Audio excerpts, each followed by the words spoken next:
High, this Rahul দেব। একটা খুব আনন্দ সম্বন্ধে ভিডিওটা করা। আগামী 25 নভেম্বর বাংলা 9 অগ্রহায়ণ সুলতানপুর 12 বছর পর কালী প্রতিমা নিরঞ্জন উপলক্ষে দারুণ অনুষ্ঠানের আয়োজন করা হয়েছে।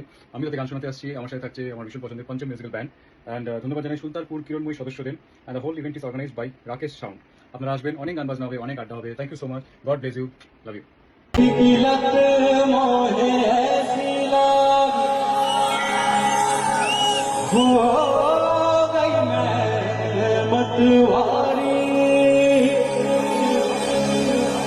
बल बल जा मेरा बल दिया को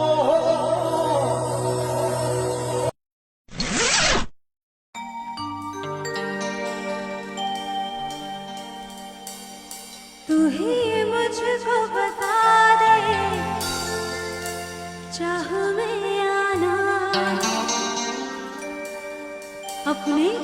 নমস্কার, আমি মন্দিরা সরকার। আমি আসছি আগামী 25 নভেম্বর 2024 সুলতানপুর 12 বছর পর কালী প্রতিমা নিরঞ্জন উপলক্ষে এক সুন্দর অনুষ্ঠানে। ধন্যবাদ জানাই সুলতানপুর কিরণময়ী সদস্যদের আমাকে ইনভাইট করার জন্য। সাথে ধন্যবাদ জানাই রাকেশ সাউন্ডে রাকেশ। আমি তো আসছি, আপনাদের সকলের আশাতে দেখা হচ্ছে সকলের সাথে। টাটা।